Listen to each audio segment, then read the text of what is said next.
I'm Steve Conklin, AI4QR. My background is that I'm an avid amateur radio supporter, and I've been active in EN and research, and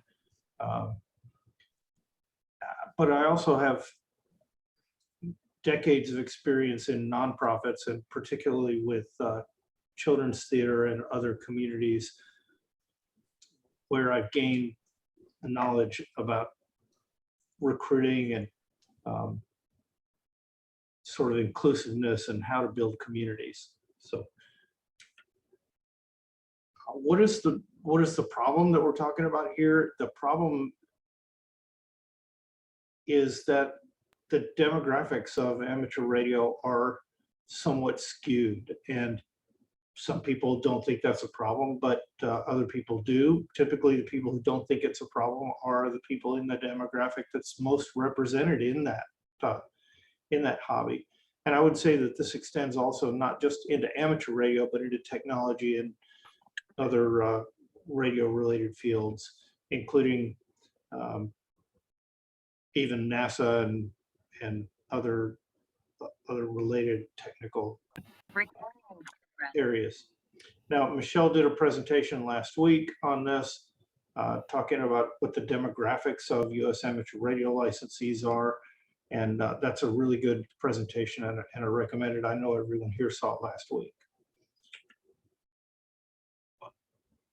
The problem isn't, and I bring this up because a lot of people tend to cast this as some of the problems that lead to the demographic skew. It's not a pipeline problem. There is value in putting people into a pipeline that results in technical knowledge and technical communities. But we've been doing that for a while now through the STEM and STEAM programs, and we have not seen the results in those communities that we would have expected. And I'm going to get to the definition of a community later because it's an important part of this. It isn't an attention span problem. There are people who say, oh, the young people today, they have a 2-second attention span because of social media. There is certainly a little of that, but that's not the primary thing that's going on there, and I'll address that in a few slides. And it isn't a lack of interest, because we see plenty of people who are interested and engage and make contact with communities, although they don't stay around. So you say you want more youth. Most amateur radio clubs and organizations, when they talk, they tend to focus on youth. I think that's limiting yourself. Many people are not interested in what you're doing, and you just haven't noticed because the primary underrepresentation of young people stands out, and it stands out because the demographics are so skewed for older people, and particularly older white people.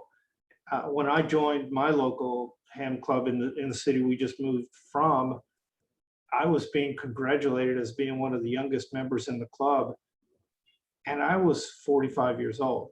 This is not sustainable. We know this. We've talked about this. But if you pay attention, underrepresentation is evident in many other demographics. Women are underrepresented, LGBT people, minorities, and targeting a specific demographic will not solve the problems that are keeping your organization from being successful with as an inclusive and vibrant community. When you do add new members, they don't stay. This is true everywhere. You know this to be true. We've all seen it. We recruit from youth. We have scout people come in. We get new members. We have a testing drive.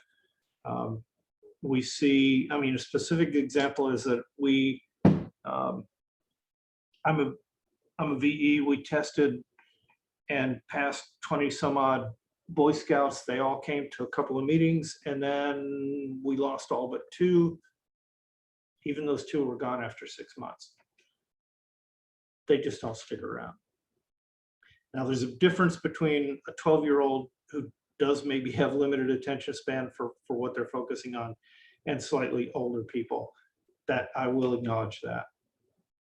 But the root of the problem is that people have many, many options, and they will pass you over and go do something else that's interesting. There are many different interesting things for people to do, which require a depth of technical expertise and have other people around to interact with. So the problem isn't with amateur radio, it's inside the house, it's with your organization, it's with your community.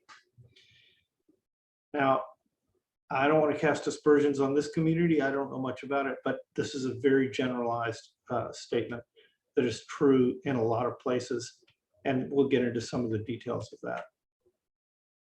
But when I say community, what I mean is amateur radio clubs, including Hamfests, Twitter, Facebook, all of the social medias, podcasts, online forums, and even on air interactions. Those are all part of your community. They're separate, they have overlaps, and people tend to hang out in one community, and they may also sort of have overlaps into others. That's really common locally.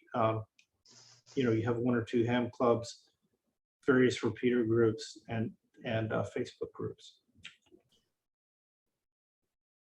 All communities have existing expectations and practices, and some of those honestly are going to repel new members.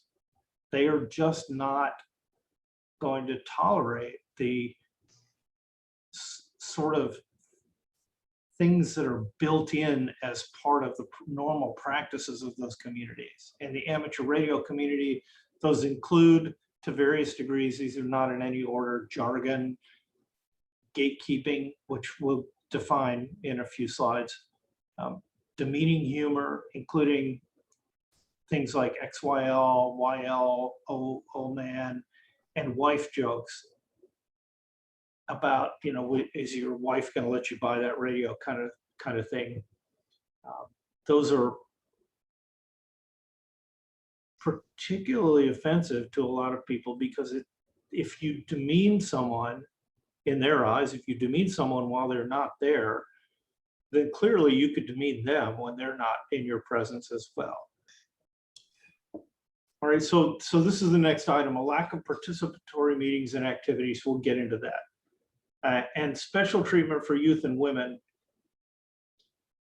And by special treatment, I mean special treatment that calls them out in ways that they don't wish to be called out. And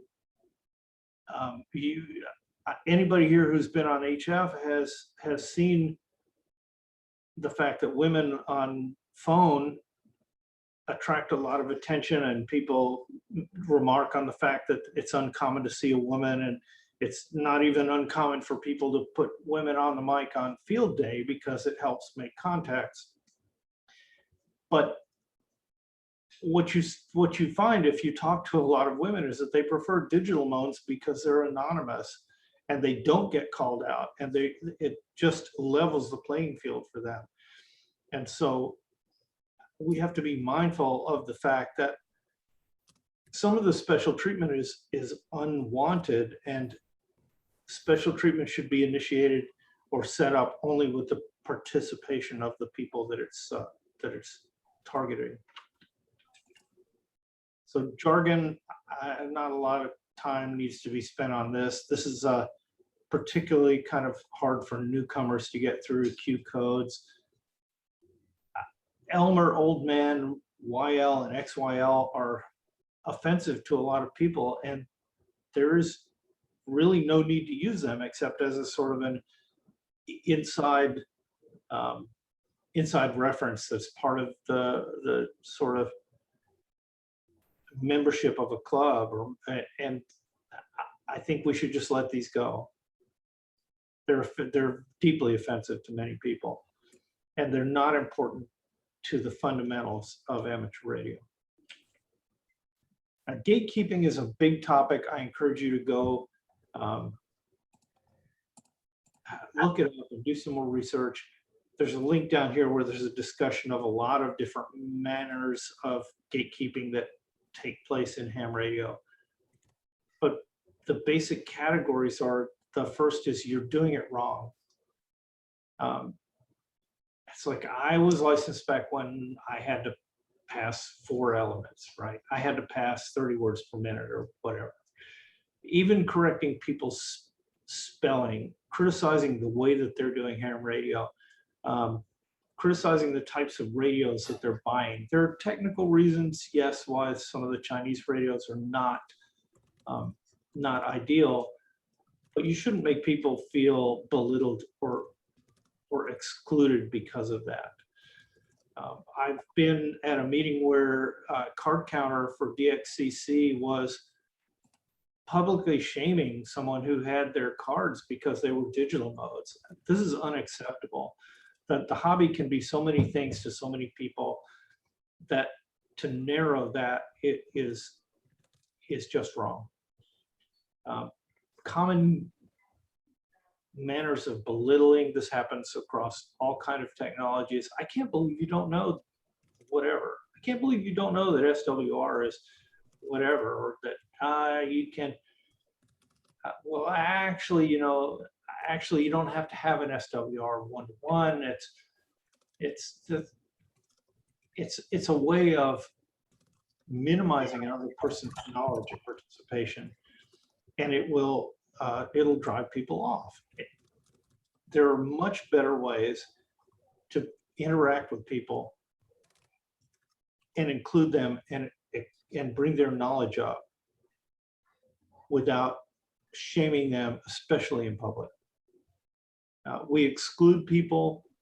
This is huge at local meetings. I'll go right to number 2 first, monopolizing meeting time. Many meetings are just local ham clubs are social meetings where the same 4 people dominate all of the conversation. That can be, we'll get to how to deal with that in a minute. There's the same problem with local repeaters. If you're a new kid or a new person or a new woman, and you run into the same 3 people who just can't get over the fact that they want to be the monopolizing voice on that repeater, it's very off-putting. Now, what to do about that, we'll get to that in a minute. And then event signups. It's really important in club meetings to have equal access for all members. I've seen many field day assignments go around where the usual crew was assigned, and in particular in one club, the women were all assumed to be providing food for the field day, even though some of them were the best operators in the club. Event signups should be descriptive and inclusive, and you should actually create positions that are suitable for newcomers that don't require a lot of knowledge. And then mocking again, back to the digital mode conversation. Back to demeaning humor again, the wife and girlfriend jokes, making fun of your granddad's ham radio. I assume everyone else has seen this sort of thing. I have been at a ham fest at a vendor booth when the vendor salesperson asked a woman whether she was buying a radio for her husband when she was one of the top scoring operators in the contest world. It's unacceptable. And now she had a lot to say to him, and I think he was educated on the spot. But members that you seek to recruit, especially younger members and people who are members of underrepresented groups, they don't think this is funny, and they view it as a red flag, and they're going to just go somewhere else before you even know that you've lost them. You will not get a second chance to have them as part of your community. People are very sensitive these days to looking for communities which are safe and inclusive for them. This will put them right out. Now, here we talked earlier about participatory meetings and events. Meetings should have an agenda that is enforced. And this is to say that you shouldn't let the same 3 people dominate the meeting and jump into every conversation that happens. parliamentary procedure is fine, but it's enough to have an MC who enforces the flow of the meeting. I recommend saving your social time for the end. Some people don't want to participate in that social time. The demographics are so skewed that they're not comfortable. If you save it till the end, they can come for the technical content and then they can leave if they don't want to hang out and do that. You have to call out and shut down members who dominate discourse from the floor. If they're not on the agenda, if they're not, and this sounds harsh, but this is what it requires to keep a meeting on track. You have to politely say, Fred, Paul, whoever, this is not the time for that. Save that for the social hour or questions later. You should always invite participation by new members by inviting them privately to make a presentation or help with an event. It's not helpful to put them on the spot in a meeting, particularly asking them about their demographic. If you ask a woman, well, how do you think we should get more women into the hobby? That's not their job. That's your job to do that and to figure that out and to put the work in to figure that out. So don't put that on them. Don't pass around sign-up sheets without a detailed description of what's being asked. This is kind of a grandfathered. Everybody in the club knows what the field day duties are. They know what the station managers are. They know what the operators are. But please include a description of that. Even if already everyone there knows what they are, the newcomers will get more excited if they have a description and they can then have a conversation about, well, maybe I think I could do this or I could do that, or that sounds like fun. But if they don't understand what the sign-up sheet is about, they feel excluded and will not participate. And then make sure that there are some roles for them, whether that's get on the air station at field day or whatever. Make sure that there's an opportunity there. Road races, EMCOM, there are lots of ways. And then call on new members when they raise their hands. Just be attentive. Ask people whether they have questions, and then ask the new people, not necessarily in a meeting, but what they'd like to do for activities. They may not really think that field day is the best thing in the world. They might not think that hilltopping with microwaves is the best thing. They might be more interested in some computer software testing or something like that. So feel them out and see what their interests are.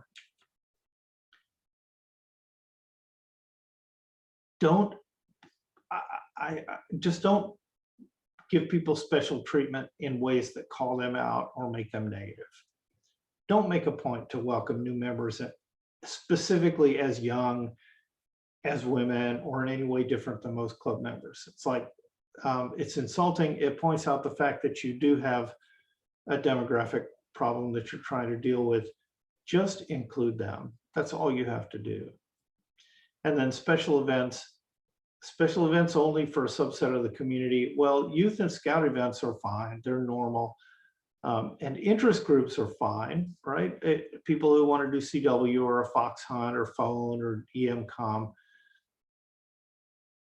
But don't separate your group unless they self-organize. Don't separate your group by demographic for activities. Don't assign the cooking to the women on field day, for example. Now, again, we're going to go over the meeting stuff one more time. Maintain a topical focus. People are interested in socializing around technical and educational interests, self-development. They're not so interested in socializing around demographic boundaries, or if they are, there are plenty of places for them to find that are specific to those groups, and your meeting is not one of them. So have quality presentations that draw people, include people even in the newcomer arena. It's always interesting to see what they have to say, and people should be paying attention to that. Save your socialization for after the meeting. I honestly can't remember what I meant by no special events. And then make sure that your members follow the rules. And we'll get into that again in a second. Your community is not meeting current standards. And by that, I mean, it's not meeting current standards for what the expectations are, particularly from youth, but also from other underrepresented communities. A code of conduct, which includes meaningful reporting and action policies, is considered now to be table stakes for any community before people will join it. If you don't have that and you haven't shown a commitment to providing a safe environment, there are plenty of communities who will, and they'll go somewhere else. You have to visibly enforce that code of conduct. If there's a violation of the code of conduct, and there's been plenty of cases, I have multiple friends who are women who have been groped and grabbed and abused and harassed in Xenia and Dayton in particular, at the biggest hamfest in the United States. And the leaders of that hamfest were not really interested in tracking that down. They will never go back. You must enforce a code of conduct. You have to establish the fact that you want your community to be safe. There are many choices of communities which meet these standards. People will go somewhere else. There are technical communities, and you're not just competing with other amateur radio organizations, you're competing with programming and technical organizations and everything from 3D printing to art communities to the multitude of choices out there. And it doesn't take much to make people say, well, you know what, I'm going somewhere else. And there is, here's another link to that gatekeeping thread on Reddit. Now, code of conducts in particular, it's the most important policy within a community. My background in children's theater, I was dealing with codes of conduct and reporting 40 years ago, because the lawyers, if you're in an organization that deals with children, your lawyers will tell you that you are liable to do the due diligence and make sure that your members and your participants are protected. We should be doing the same thing for all members of our community. The policy lays out the community's principles and their standards and the moral and ethical expectations that members and third parties are held to when they participate in the community. That means that you could demand, for example, that your sponsors, if you're a Hamfest organization, you could have a code of conduct that includes your sponsors. If your sponsors want to participate, they must also abide by this code of conduct. It just also must describe procedures for reporting and acting upon conduct violations. There are many ways to do this. Typically, there's a defined reporting chain, and some people who are trained for handling complaints. And complaints don't happen that often, but they are very important when they do happen, and they must be dealt with promptly. And if your members see that there are complaints and they are not addressed, they'll go somewhere else. It's not a safe place. So these URLs on this slide are really good places to start with this. And in particular, the Otter technology is really good training. It costs money, but I recommend that someone in every large organization take that training.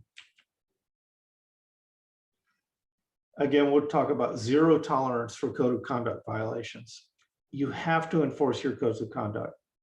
Does that mean that every complaint results in an action? Not necessarily, but it must be dealt with, and it must be dealt with in a manner that's defined and has an outcome. You have to call out public issues gently, immediately, and publicly. If there's someone in a meeting, in a general session, who is disruptive or insulting or abusive, you have to shut it down then and publicly. You cannot let this pass. you will not get a second chance. This is the thing that I want to stress, is that in particular youth, but people looking for communities these days, do not give second chances. You have to meet these standards. It's very widely accepted. No members are immune from the code of conduct. This is why it's a good operating practice to have the code of conduct complaint processing separated from the leadership of the organization, but that's up to you. But if there's someone who's immune, that rapidly becomes a very toxic situation. And the repeat offenders have to be removed from the organization. And an example here, personal example, is there's a community who had many, this is the wrong way to do it. Many women were complaining that they had been harassed at conferences that this organization sponsored. There was very little interest in establishing a code of conduct. There was denial that the problem existed or that it was widespread. But when a white guy attacked another white guy in an elevator and started beating the crap out of him at a conference, all of a sudden there was a need understood for a code of conduct. And the first person ever excluded from that community based on that code of conduct was the guy, right? So please listen to people and don't wait until it happens to someone you know. And then finally, this is a very important statement. If your organization does not deal with unsafe members, the entire organization is unsafe. That's the perception, and people will go somewhere else. Now, let's talk about that converse, a safe environment. If you build it, they will come. If you build a safe space that's welcoming, people will join. And then if you listen to them, and they have their own ideas about what they'd like to do, if you embrace that diversity of thought and interests, the organization will grow and people will, the diversity will grow. And amateur radio is a particularly good topic for this because it covers an incredibly diverse range of knowledge and opportunities in experimenting. There's most of you understand there's a lifetime worth of learning and different areas that you can investigate in this field or this hobby. And certainly there's a place for anyone who wants to join. So there's an intersection between any curious individual's interests and some aspect of the hobby, whether that's software or hardware or microwaves or HF, to help them find that intersection and then nurture them and mentor them. Don't gatekeep. Mentor, and while we're talking about mentoring, mentor in public forums. Don't be creepy. People get creeped out when you offer to like personally mentor them, and just be conscious of the perception that people have when you're making offers. Your community is a garden. You have to garden, you have to weed, you have to feed it. And the way to do that is to publicly state your expectations in a code of conduct. It's your expectations for everyone's behavior. And then enforce that. And then expect ethical treatment and behavior. That's part of the code of conduct. Address reports immediately, resolve them, and then remove people who won't comply. That is the gardening process and the weeding process. That's the end of the presentation. Do we have any questions? Okay, it's open up for questions. You can put questions in the text in the chat, and or press hold your hand up and we'll go from there. All right, I have the chat up.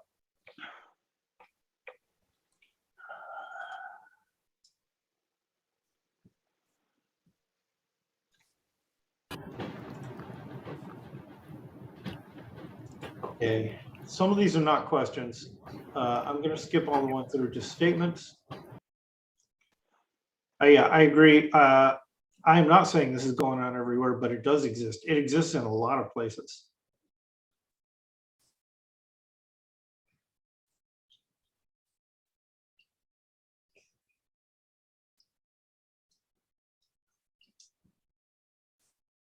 All right, I still don't see questions. I see nice discussion here. Very good discussion.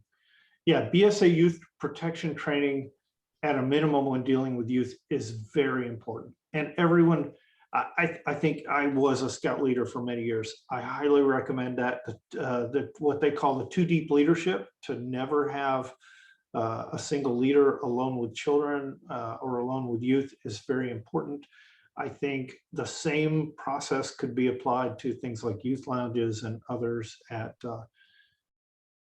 Hamfest, and that training I think is available to anyone.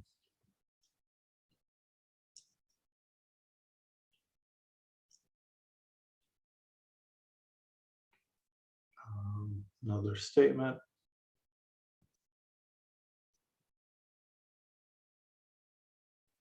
Another statement. Another statement.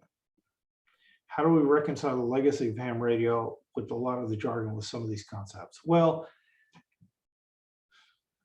all of the jargon, now, jargon is context specific. If you're on CW, clearly Q codes are useful and are fine to use. But if you're in a situation where normal English words will solve the problem and get things communicated, then use those. Just don't, and in particular, so if don't sit in a meeting and say QSL, right? That's just dumb. Say, yes, I get it. Thank you. And just completely dispense with the sexist jokes about people's wives letting them buy radios and that sort of stuff. That's insulting, even if it wasn't ham radio specific, right? So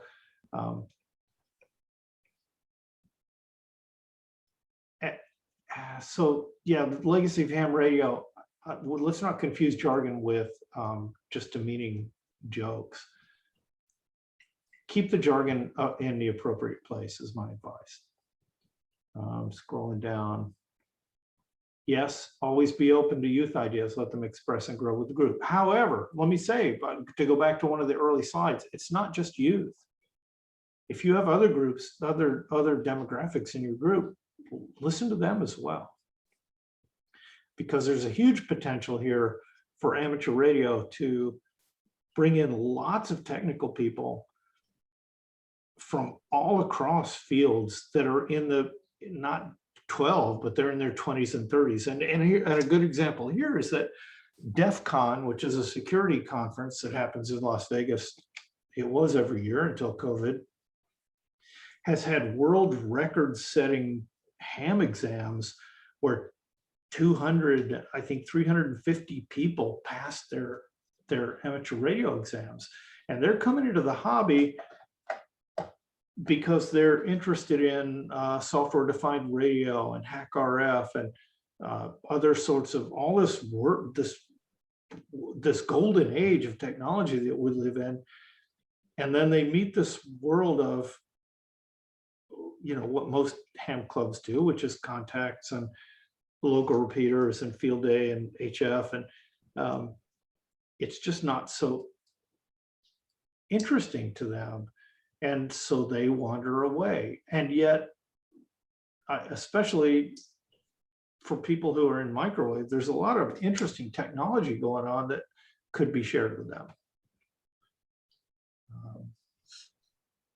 We do have Barry, K6ST's got his hand up. Yep. Yeah, hey there. Thanks, Steve, and everybody. Good conversation tonight and on the back channel. I'm not sure if I have a question as much as a comment. Two things. One is these are some of the, it sounds like these are some of the things to run into that could be problems. So that's what I'm hearing. I'm not hearing that it happens all the time. It's just things to watch out for. Is that correct? Well, obviously it doesn't happen all the time, but it happens enough that when you have 350 people who go to Las Vegas, and these are people who are far enough in their professional careers, they're in their 30s, typically, they're going to a security conference, they're interested in RF, they pass their amateur radio exam, and this is a diverse, DEF CON attendees are very diverse culturally and demographically. I would wager that not more than a handful of them are involved with local amateur radio communities, just because they're so out of step with both the community standards and the sort of technical interests that they participate in. What's I'm not clear on one thing. What's the reference of the thing in Vegas you're talking about? DEF CON, DEFCON. It's a security conference that happens in Las Vegas every year. It's a huge cultural gathering of people in technology and security, and you can look it up online and find all sorts of pictures and stuff. It has huge participation. Yeah, another thing I want to say is that you know, for the most part in the amateur radio community, with the exception of vendors that are selling things, it's mostly in all volunteer organizations across the board, you know, whether it's our club or anything else. So one of the things I notice about volunteers is, since they're not getting paid money, which is so fine, then they're going to get, if they're going to play, they're going to get paid some other way. They're going to get paid by their values, contribution, caring, helping people, something.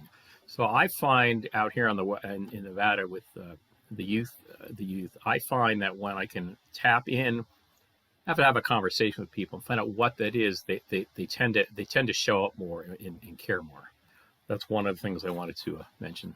Yes, that's really, really important. And if it wasn't clear from my discussion of meetings and meeting process, actually listening to people, stop talking and start listening, and then adapt to what people are interested in, and maybe you might learn something too. Yeah, that's really good, Steve. I put something in the comments earlier about, you know, it's not about the presenter or whoever has the material, whatever material. I'm not saying you just being. It's about the participants and about engagement. You know, we as humans, particularly as we get slowly aged, whatever that is, somehow come up with this idea of knowing more is serving, and it can, but if whoever the I is, if I'm the expert all the time, there's no room for anybody else. So I think it goes back to more the Elmering principles of, you know, helping them, give them a little context, let them get on the air, answering them. And then to me, it's a lot about getting people in groups or linked up. I'm one guy, I can't do it all, but they learn from each other. So I think there's a lot to be said for collaboration and you know, getting people involved. Anyway, that's been my thing. Thank you so much, Steve. Yeah. So let me go back a minute to DEF CON. DEF CON is a really interesting environment where people teach each other, and they have villages where people hang out during the week and they do all kinds of things. There's a lock picking village where people teach each other to lock pick. There's an RF or a Wi-Fi. They started out as a Wi-Fi village. Now it's called the RF village, where they have a combination of amateur radio and other RF activities that are challenges for people who are technical and in the computer field. And they range all sorts of things from what's called a capture the flag, which is you decode signals and you score points, to gosh, there was a competition where people with little SDRs were challenged to, they sat down, the two teams sat across from each other, and each was wearing a shocking dog collar, a radio controlled shocking dog collar around their ankle. And the challenge was to be the first one to shock the other team, right? And to decode the RF protocols and figure all of that stuff out. It's not what you would think of as standard amateur radio, but it's very technical and it's very deep. And yet these people are not participating in the amateur radio community. And I think we could have them if we were just a little more open. And gosh, couldn't we learn a lot of things about that as well? Oh, thank you, Roger. I appreciate that. Yeah, so Douglas, recruitment is about outreach and promotion, but what we've seen repeatedly is that we get people through the door and then they don't stay.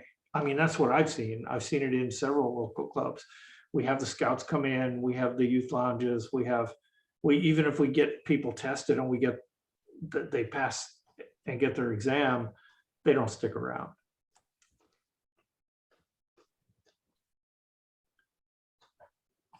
Any more questions? Anthony's got his hand up. Go ahead, Anthony. Thank you, Steve. It was very, very good talk this evening. One of the things that I run into quite often when I'm working with groups and they're talking about recruitment, I try and explain to them, explain to them that some simple things they're doing may not be a problem for them, but they could have the potential to the public to be negative aspects. For example, a logo that might be offensive to some people, or the use of some terms in meetings and things of that nature. Yeah. And I quite often get this thing, well, it's not really that bad. And, you know, that's the thing that it's hard to explain to people, that just putting up one extra barrier might be enough to decrease any chances of success. And I didn't know if you had any thoughts on that aspect of convincing people that we need to do it for the public relations aspect alone. No, it's very important. And I don't have any magic bullet for convincing people of that, just to try to get them to understand that you don't get a second chance. And often the first chance is something that you don't even know that people saw. If you have something in your public relations that sort of makes people, maybe even if it doesn't rise to what we would call a red flag, if it just makes them uncomfortable, that's all it takes to make them go somewhere else. There are so many opportunities for people to engage with communities right now. Yeah, I describe them as not really offensive, but cringe inducing. Yes, that's a good description. Yeah. Yeah, why would you make anybody cringe? I wish I had good advice here. I don't. Okay, Tracy, you got your hand up? Well, it's Bill, but you know, I put it in the comments. I've been very involved in the gun community. I remember 20 years ago, it was like, man, everybody here at these gun clubs are all old white guys, you know. And one gentleman in particular, I'll mention his name, Anthony Calandro, he said, yeah, you're right, this is wrong. Well, first thing he did is he started his own gun club, you know, and he made all the things he could do to bring as many people from diverse backgrounds into his club. And now there are some women who participate in the women's club. There's some who don't. There is literally a people of color diversity shoot, and they let anybody into the shoot. But it's helpful when, you know, the people running the club are people of color. It works out perfectly for them. And he's created this wonderful place where people can just come in and do their thing. And a lot of that starts, in his view, from education, that people need to be educated on what they're doing. And he's found a great team of trainers to come in and teach people. And I think, as me and my wife are newbies in this, here's the book, read this. And it's like, well, okay. And you start mentioning things like Elmer's and QSL and all this stuff. And the book doesn't really, you know, maybe the people who wrote the book are really good, but it doesn't start from square one. What do you mean by QSL? What do you mean by these things? And if you don't understand, but I'm a flight instructor. When I start, many people have no clue how to even what an airplane is and what the regulations are. And it's my job, nobody else's job, to sit there and say, hey, let's start from the beginning. These are the important things. Here's the base of what we do, and we build from there. And if people leave because after you want to get, I've seen people excited about becoming pilots leave because their instructors were poor. And I think what we have here is the same problem. Instruction is like, here's a book, figure it out. And what makes ham radio even tougher than some other things is you can't touch the radio until you have the license. It's like, oh, so now I get the license. Now I start working on the radio. Oh, that's what that meant. Our education in this art is poor. And we have to find a better way of educating people and bringing them into this. And then they'll understand a little bit more about what we mean about these different codes, different things, because, hey, oh yeah, I remember that was in part of my class. That was what I learned. And they can participate in it. Right now, it's like, here, read the book. I have no idea what it means. And then everybody's talking the jargon. It's like, and it comes back to what Anthony's talked about many times: educate, educate, educate. And that's what, so I'm going to leave it there, but I think that's one of the problems I see as a newbie. Yeah, it's worth, I'd like to note here too that flight training, you can go up with a flight trainer before you have your license.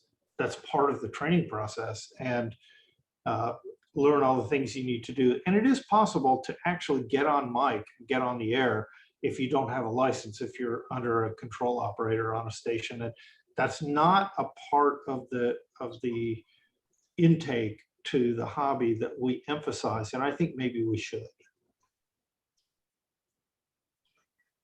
Okay, Brent, you got your hand up. You want to take it? Okay, thank you very much. Appreciate that, Dan. It was a very interesting meeting here tonight with Steve. That was very interesting. I found out that I was back about 10 years ago. I went to a meeting and I walked in. I had a PowerPoint presentation all set up, and everybody in the whole club, which was a club of about 55, I believe at that time it was there, were all older than me. And here I am, the young guy walking in, trying to put something on them that they didn't quite understand. And I didn't want to sort of overpower them. So I sort of kept it low key, but I was sort of pumped up inside and trying to get myself to sort of slow down a little bit at the same time.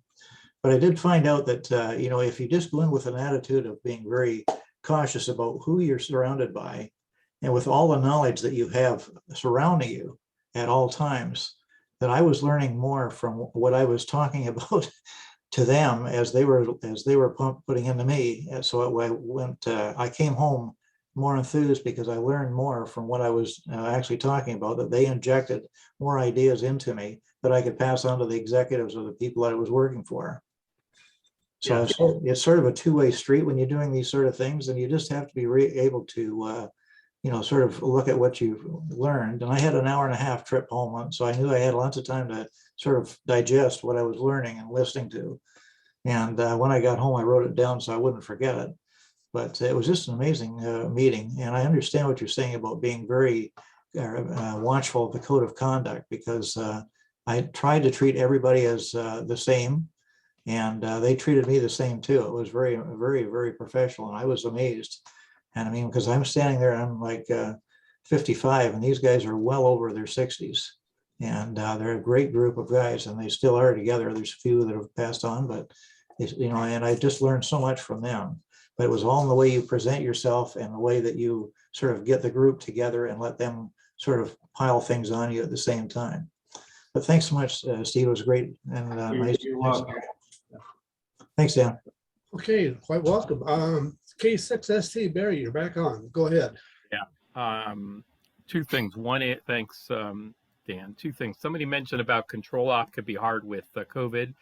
No question about that. I had some success doing this through Zoom recently, where I have a small group of people and I just hold the mic, audio couple, the mic from the onto the computer and vice versa. So it's a way to do it. You got to readapt. That was a quick comment. I just want to make a distinction, at least my take, between Elmering and let's call it training or instruction or knowledge transfer. And I'll do it personally. I've been at Ham 49 years, and in the early days, I had a few different Elmers. You're talking about the control operators. So I was got my license when I was 17, so maybe 18. I went over to a friend's house. He was a general or an advanced, and I sat down, and he showed me stuff, and then he put me on the air. So not that I want to discount any knowledge or training, but it's an interdependent hobby. I think this Elmering concept really can help. Now I can say that definitely for the new person, for the kids, but I think there's a misnomer that Elmering is for the new person, and I have a different way of looking at it. I think Elmering is for somebody that's new into a part of the hobby that hasn't been into before, because there's many things I haven't done. I've never done satellite. So I just think this Elmering helping people along on the journey is a key piece to the puzzle. And so that's my 2 cents worth, and I'm not sticking to it. How's that? Okay, sounds good. This whole thing, what I take from it is something I've been preaching for quite a while, and there's a word called inclusive and exclusive. For it to work, it's got to be inclusive. For it not to work, it's got to be exclusive. And putting into one word comments, that's my take on it. Anthony, I think if you don't take anything else from this, that's a success from my point of view. Those are the operative words. Okay, Anthony, you got your hand up again. Go ahead. Yeah, I was just going to say the comments about COVID. Frank, who's in the meeting here with, is also doing the same instruction with me. We just finished up a couple tech classes over the last year, and we're finishing up another general class right now. We're in the middle of it. And in a way, Zoom instruction has made it easier because we're in our shacks. We can demonstrate things to people easier. I think as far as we really have not had a lot of youth involved with this, but I think doing a class in that way is actually easier for someone because they're not being put into a social group that they're not necessarily the same age with. A parent may be hesitant to bring their child and drop them off at a class with adults that they don't know very well. And so I think this has actually been a positive thing for us. And I think Katie has her hand up there. Dan. Yeah, I see that. Okay, Katie, we'll call upon you in a moment.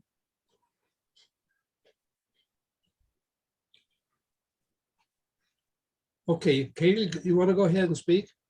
Yeah, to accompany what Anthony said, Zoom is definitely a really good way to you don't feel as much on the spot. I know I started taking CW classes in March of 2020 when everything went remote, and those were on Zoom, and it's also a good way to get a wider variety of people, because a lot of times before COVID, it was super hard, like with sports practices and extracurriculars and everything, to schedule something.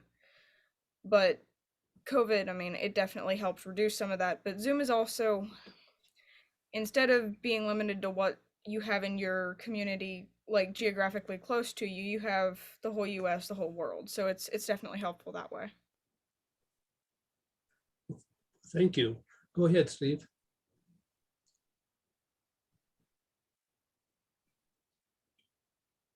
Steve, did you have a comment? I have nothing to add. I think that sounds great.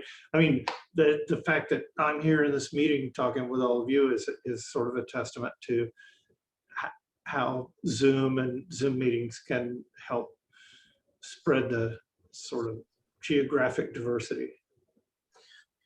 Online meetings has been very helpful. There are many people, largely in the older generation, but not necessarily that across the board, that reject the idea of being online or whatever. They'd rather be in-person meetings. It's almost a personal thing. I personally think there's a lot of value to Zoom meetings. You're in your own comfort zone. You're in your own home. You have complete control, and there's a lot to be learned and shared, and it's a good place to do it. It's a common area. Okay, I don't see any more hands up. Barry, you've been pretty quiet. I haven't called upon you to read, but do you see anything in text we're missing? Nothing with questions. A lot of excellent comments. So if anyone hasn't read the chat afterwards, please read the chat because there's some really good stuff. I will, when I send this out, post it. I will also post the chat so everybody gets a chance to read it and share it. Some very good comments here. This is a very good presentation, Steve. Appreciate it. Thank you. I agree with the sentiment that there were a lot of good comments. Really, really enjoyed this. Thank you. Well, thank you very much. And we'll have to thank Michelle for bringing you in here. Anthony, you got your hand up. Go ahead. Well, this is when we're done. I just didn't get a chance to do my stuff at the beginning, so I'd like to get a few words in before you close everything down. Okay, go for it. Let's get that out of the way. Well, just a couple reminders. You can subscribe to the mailing list for the RATPAC to get notifications. You can visit our website. You can also use our list of presentations. And we're also going to be doing presentations on QSO Today coming up in March. We're going to be doing a RATPAC presentation, so please look for us there. And also just an announcement I've been asked to pass on from Steve Goodman at Good Game at ARRL. The Teachers Institute is a go so far for this year, and registrations are now available online at the ARRL website if you just search for Teacher Institute. Okay. Anybody got any comments on that? I apologize. I looked earlier and I didn't see you in there when we started this up. Oh, no, I wasn't here. I was a few minutes late getting in. All right, no problem. Maybe we got that coming in afterwards works out better in terms of the presentation. Okay, folks, looking for more hands or ideas or comments in chat. Everything is good in the chat. There is one, Tracy and Bill want to know how the term Elmer got used to mean mentor, but we'll have to reply offline to tell him that. Well, maybe Steve has an idea. Okay. I do not. I Okay. don't know. Does There's an anybody else article in know? the, You can Google it. It was a 1971 QST article. Blame the ARRL. Okay, appreciate that. Any more comments? Questions? just put in the chat a link, tiny.cc/ratpack-list, but it's in the chat. If you click on that, that gives you a list of upcoming sessions. It also gives you access to all the previous recordings. Tonight's session is, and I don't remember off the top of my head, I can glance real quick at the list. Tonight's session is number 165. So there's 164 other presentations that you can watch either via Vimeo, or you can download the video. You can also watch them via YouTube, and there's also a link for the documents, including the chat from the session and any PowerPoint presentations, slideshows, PDFs, spreadsheets, whatever, in the documents section. We encourage people, I intentionally put those download the links in there. We encourage people to use this information for your clubs and groups. If you need a presentation, you're welcome to use them. You don't need any special permission from me or anybody else in the RATPAC crew. Just do it. Download it and use it and pass the links on to other people to use. That's what they're out there for.